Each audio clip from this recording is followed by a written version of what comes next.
Bienvenue dans Confidence muséale, un podcast de Fabrice Roy. Il y a des tableaux qui font du bruit.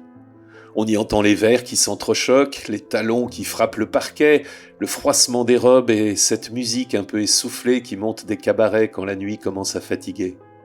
Au Moulin Rouge, peint en 1892 par Henri de Toulouse-Lautrec, toute la nuit parisienne semble respirer comme une grande bête lumineuse. Et au milieu de cette agitation, un petit bonhomme observe tout, calmement, comme quelqu'un qui sait déjà comment la soirée va finir. Vous voulez soutenir ce podcast ? Alors abonnez-vous. Je m'appelle Jean-Sébastien Trinquet. Avant que Jean-Sébastien ne commence, il faut vous dire une chose. Vous n'allez pas voir le tableau, parce que parfois, regarder avec les yeux, ça empêche d'écouter. Et si vraiment vous voulez le voir, on vous le montrera à la fin, mais ce ne sera peut-être plus tout à fait le même. Je n'ai jamais vu ce tableau à Chicago. En revanche, j'ai vu son ambassadeur domestique, une grande affiche offerte pour mon anniversaire par Joël, le frère d'Emma. Joël a longtemps été pilote de ligne. Mais les pilotes possèdent deux talents particuliers. Ils savent lire les nuages comme d'autres lisent les journaux, et ils disposent de billets d'avion à des prix qui encouragent soudain la curiosité géographique.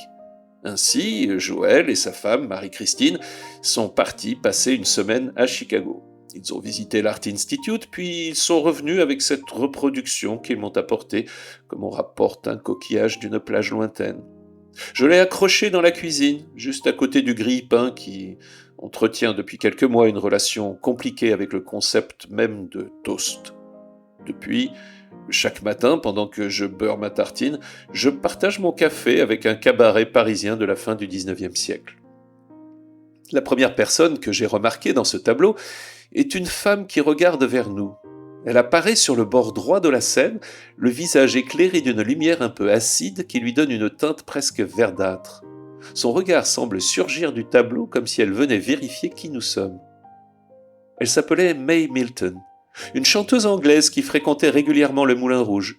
Son apparition possède une petite histoire assez étrange. À un moment donné, quelqu'un, peut-être le marchand du peintre, peut-être Toulouse-Lautrec lui-même, décida de couper la toile pour supprimer ce visage.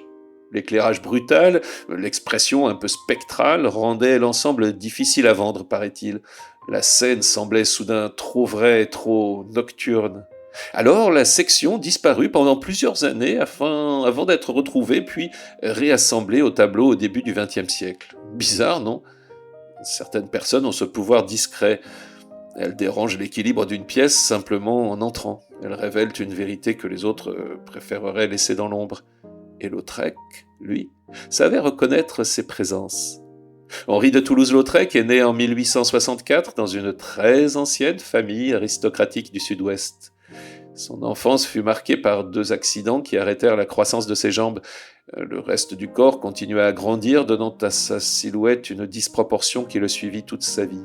Il mesurait à peine plus d'1,50 m.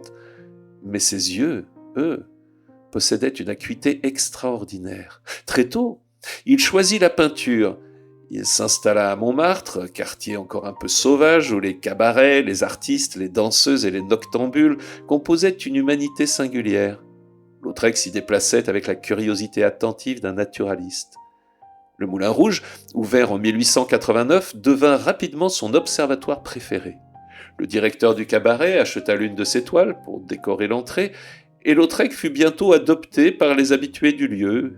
Il y dessinait les danseuses, les chanteuses, les clients, les visages marqués par la fatigue ou l'enthousiasme de la nuit. Il connaissait les coulisses autant que la salle, et il possédait surtout cette qualité rare, la capacité de regarder les êtres humains sans les juger. Dans ce tableau, toute une société nocturne se rassemble autour d'une table. Des hommes coiffés de haut de forme discutent en inclinant la tête avec gravité. Des femmes conversent, leurs mains dessinant dans l'air les contours d'une phrase. Plus loin, la Goulue, célèbre vedette du cabaret, arrange ses cheveux près de la table où se tient Jeanne Avril, une autre figure légendaire de Montmartre. Et dans le fond presque discret, apparaît Toulouse-Lautrec lui-même accompagné de son cousin, le docteur Gabriel Tapier de Céléran. Il se peint petit, presque effacé, comme un témoin attentif glissé dans la scène. Le visage de Jeanne Avril, un peu fatigué, possède une dignité tranquille. Elle semble écouter la conversation avec une patience presque professionnelle. Et je ne sais pas pourquoi, mais elle m'a fait penser à Fernande. Fernande, la patronne du routier où je déjeune souvent le midi, enfin, la patronne d'autrefois. Aujourd'hui, il ne reste qu'une photographie accrochée au mur et une sauce gribiche courageuse. Je me suis surpris à imaginer Fernande au Moulin Rouge. Elle aurait probablement servi des verres en observant les clients avec cette expression à la fois bienveillante et légèrement ironique que possèdent les gens qui ont vu passer beaucoup de soirées. Et ces messieurs autour de la table. Ils ressemblent étrangement aux habitués de chez Fernande. Les costumes diffèrent, bien sûr. Au Moulin Rouge, à l'époque, les moustaches s'accompagnent de haute forme. Chez Fernande, c'est plutôt les bonnets et les casquettes de chantier.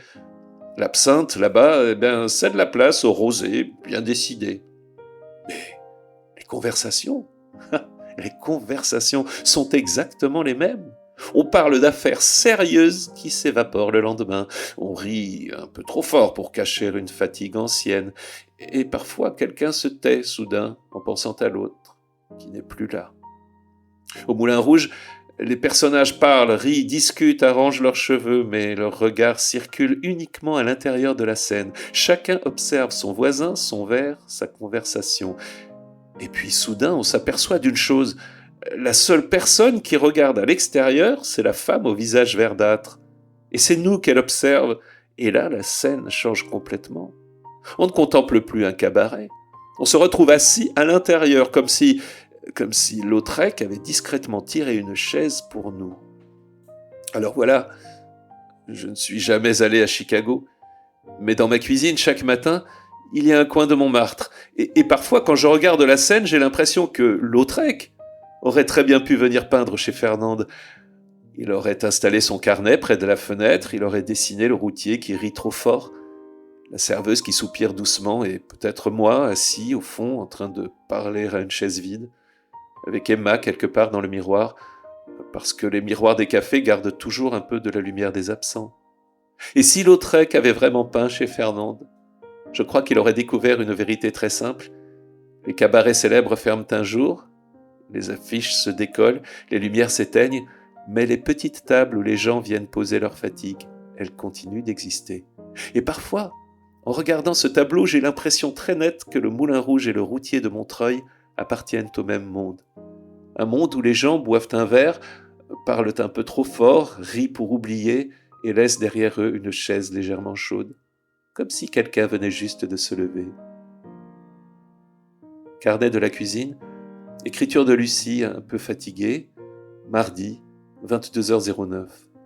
Papa, ta dame verte du Moulin Rouge surveille la cuisine comme une cliente qui attend son café. Et le petit peintre au fond me plaît bien. On ne sait pas s'il est assis ou debout. C'est donc lui, Toulouse-Lautrec. Lucie.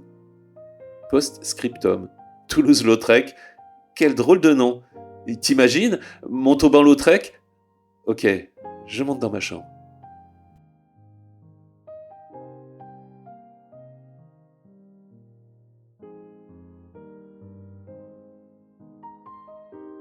Confidence muséale, une série imaginée et racontée par Fabrice Roy.